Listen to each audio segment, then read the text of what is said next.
Welcome to The Deciding Point, our Cracked Racquets weekly roundup of the biggest storylines happening from throughout the tennis world. As you can imagine, on this week's show, I'm going to recap the year's second Grand Slam, the 2021 French Open, delivering us the goods as tennis fans over the past 2 weeks in Paris. In fact, there was so much fantastic action for me to discuss. We're going to make today's show a two-parter. On this edition, I'm going to recap the men's singles draw and name a combination of 5 winners and losers I have from the event. I'm going to do the same thing for the women's singles draw in a subsequent show that all of you listeners can both hear on our Great Shot podcast feed, find on our YouTube channel as well. But again, those are the topics for this week's Deciding Point. On this show, I'm going to recap the men's singles draw. On the other show, I'm going to talk women's singles. With that in mind, Westoff, roll those credits. Let's start today's show.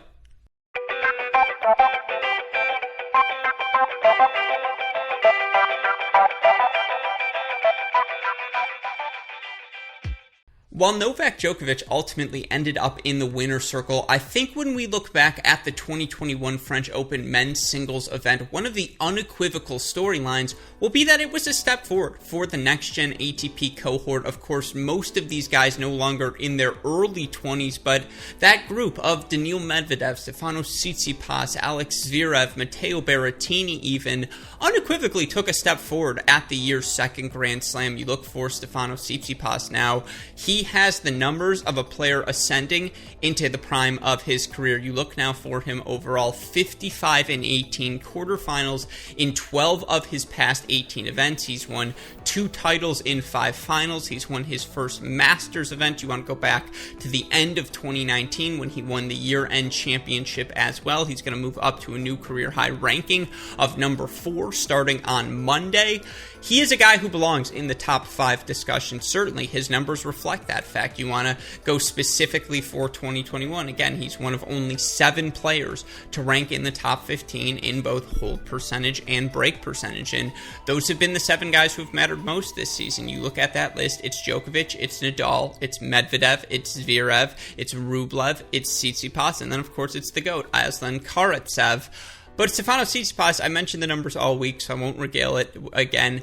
Clay courts are where he has his most success because he has the opportunity to run around and hit forehands. And there's no denying the fact in that Grand Slam final, which I break down at length in the Mini Break podcast, he had the biggest weapon on the court in his forehand. And when he was able to find that shot successfully and repetitively, that's when he was able to have the most success in this match. When he was going cross-court forehands with Djokovic in sets 1, set 2, and able to run around that serve when Djokovic had a low first serve percentage early on in the match and just crank out first forehands as returns, he was in a winning position. He was on his front foot. His ability to move laterally at this point and hit an on-the-run forehand elevated down the line to buy himself time. And sure, Djokovic was going to that backhand corner, but that was the only spot he could go. And Tsitsipas was so good at tracking that ball down, getting that ball back on Djokovic's body with depth, more importantly, than pace.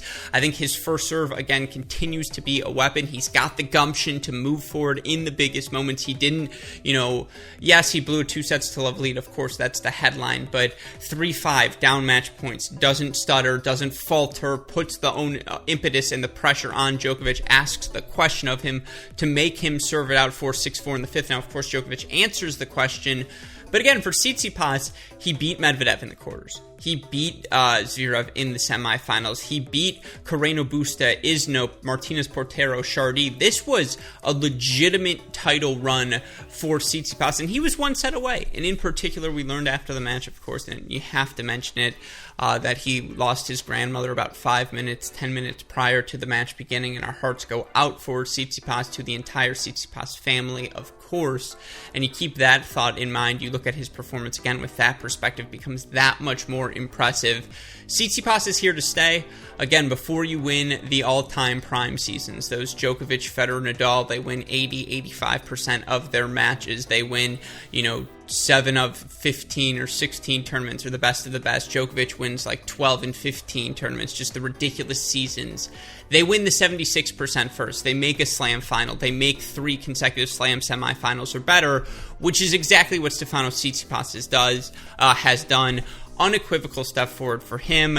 I think it has to continue to be said for Alex Zverev. Yes, I know he hasn't had any top 10 wins in his run to his, I believe now, 4 Grand Slam semifinals, but he's made 4 now, and he's made the 4th rounder further in 6 consecutive slams, and just physically 3 out of 5 sets, he can answer every question. He's always going to be there in the end, and of course he plays tentatively in the big moments. There's no denying that, but if that ever stops, everything else is now there for him. The complete package is there physically, skill-wise. It's just a mental hurdle for him that he hasn't climbed yet when he gets to that semifinal stage. But to stop him to be getting to that semifinal stage, you have to be a top 5 player. Tsitsipas is. He stops him from getting to the final. Huge step forward for Medvedev, obviously. I mean, 3 out of 5 sets, he's just a nightmare. I don't care what the surface is, and he clearly figured out something movement-wise and effectiveness of his first serve-wise on these clay courts, but he needs to find a weapon on the clay courts outside of his serve because Tsitsipas took it to him still. Those guys were the favorites in the bottom half of the draw. 3 out of the 4 ended up making it into that quarterfinal. They held seed, quarterfinal stage. Tsitsipas beats Medvedev. Zverev held seed to the semifinals.